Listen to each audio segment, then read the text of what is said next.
नमस्कार, मी नम्रता. विजन महाराष्ट्र न्यूजच्या वृत्तवाहिनीमध्ये तुम्हा सर्वांचं स्वागत. पाहुयात आजच्या ठळक घडामोडी. ठाण्याच्या वागळे इस्टेट परिसरातील नेहरू नगर येथे वाहन पार्किंगवरून झालेल्या वादात शिंदे गटाचा पदाधिकारी आकाश भालेराव याने तलवारीने तक्रारदार अजय देवरस आणि सचिन तासतोडे या दोघांवर हल्ला केल्याची घटना घडली आहे.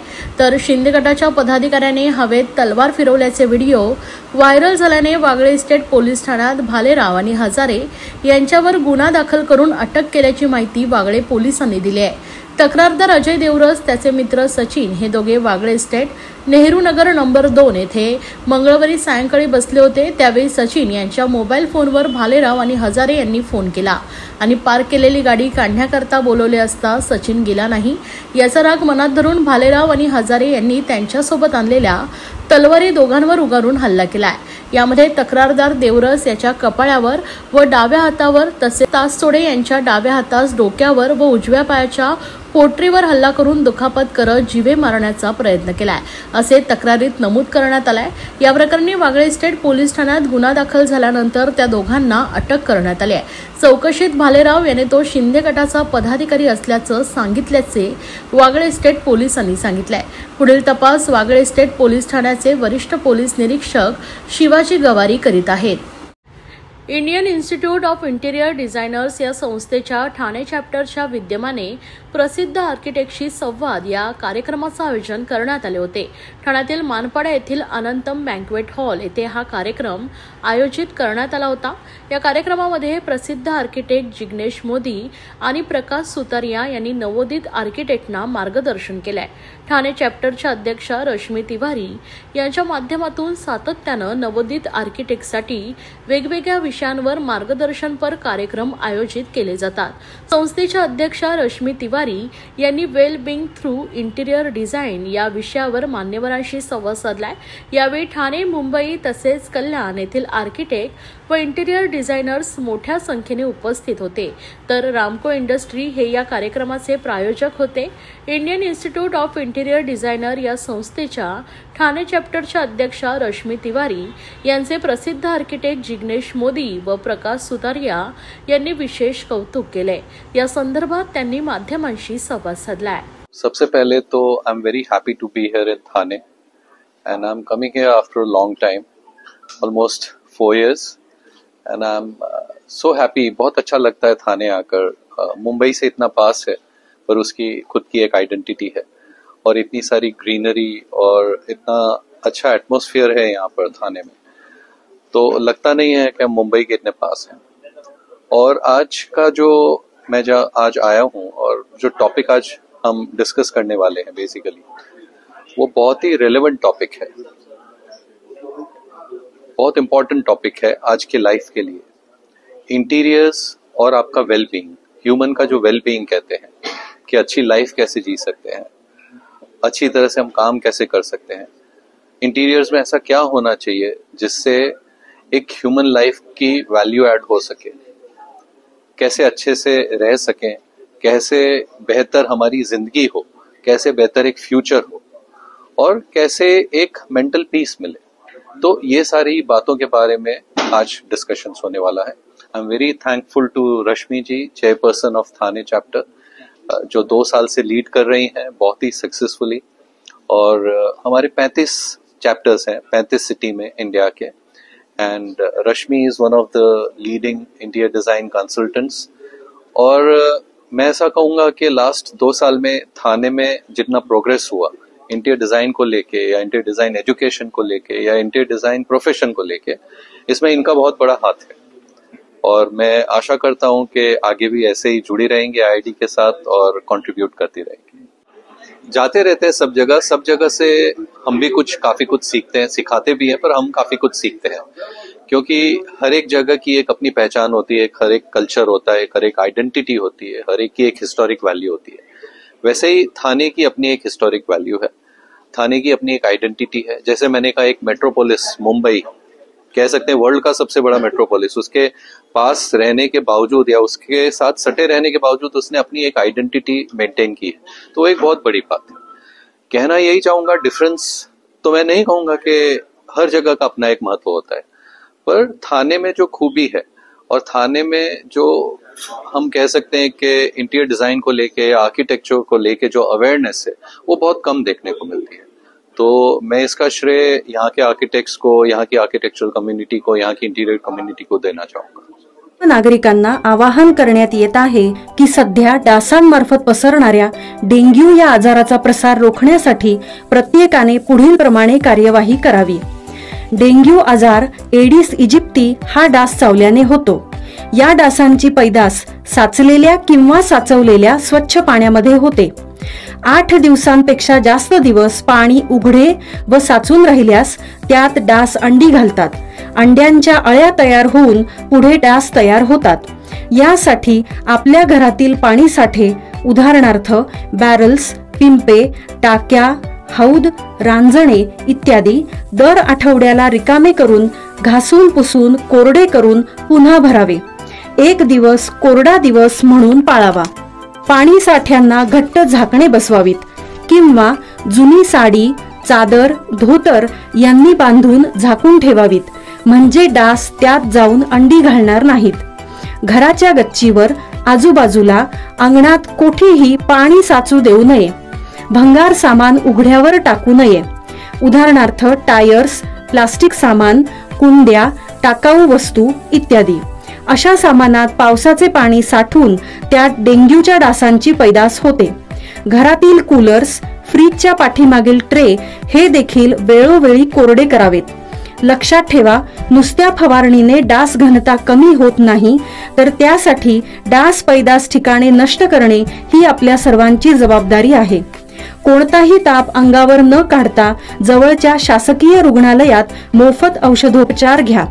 अशा प्रकारे नागरिकांनी सहकार्य केल्यास डेंग्यूचा प्रसार रोखणे सहज शक्य आहे। अविनाशजी, काल एक नवीन व्हिडिओ समोर आला आहे, मुलीला मारताना मुलगी एका कुटुंबाला मारताना काय नक्की प्रकार आहे मला कळत नाही। मराठी माणसाच्या नक्की पाठी लागलंय कोण, कारण पहिला त्या मुलीचा जो व्हिडिओ आला तो व्हिडिओ असा होता की त्या मुलीला तो मुलगा बेदम मारतोय आणि ठीक आहे, त्याच्या आधी काही घडलं असावं अशी आम्हाला देखील अपेक्षा होती। पण काल एक आणखी एक व्हिडिओ मला माहीत नाही कसा आला, कारण मी त्या डॉक्टरांशी बोललो तर ते सगळे फुटेज हे फक्त पोलिसांना देण्यात आले होते। काल जो व्हिडिओ आला तो व्हिडिओ असा होता की ती मुलगी त्या मुलाच्या आईच्या कानाखाली मारताना दाखवलेली आहे आणि परत तो मुलगा येतो आणि तो तिला मारतो असा तो व्हिडिओ आहे। पण तो पण व्हिडिओ चुकीचा आहे। मी त्याच्या आधीचा एक व्हिडिओ तुम्हाला दाखवतो।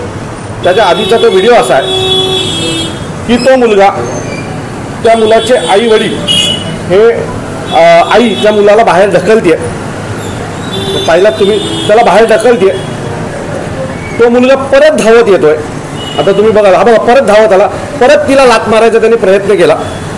त्याच्यानंतर ती मुलगी रागाने उठलेली आहे, बाहेर गेलेली आहे आणि मग तिने जे केलं त्याचं समर्थन करत नाहीये।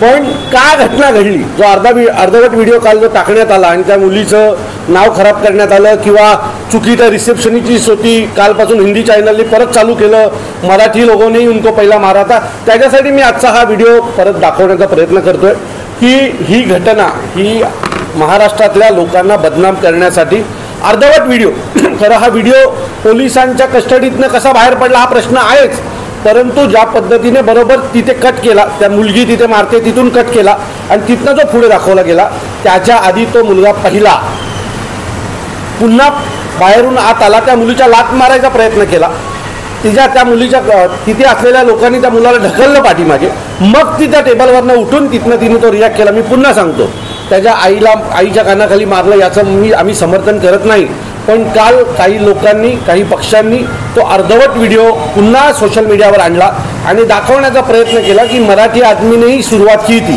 सो मला असं वाटतं की ज्या काही या घटना आहेत त्या काही पक्ष जाणून बुजून करतात आणि मराठीचं नाव हे देशभरात कसं खराब करता येईल किंवा मराठी माणूस कशा प्रकारे चुकीचा आहे हे दाखवण्याचा प्रयत्न करतो। मी त्या मुलीला भेटलोय, त्या मुलीला जर तुम्ही पाहिलं तर त्या मुलीची शरीर तुम्ही त्या मुलीला पाहिलं तर तुम्हाला कळेल की काय या मुलीच्या काही नाही आहे।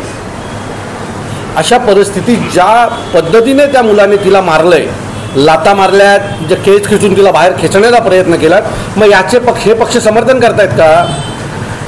परवा ही घटना घडली, परवापासून जे एखाद्या परप्रांतीयाच्या कानाखाली मारल्याच्या नंतर धावत येणारे, तो सदावर्ते असेल किंवा इतर राजकीय नेते असतील भारतीय जनता पक्षाचे, गायब आहेत.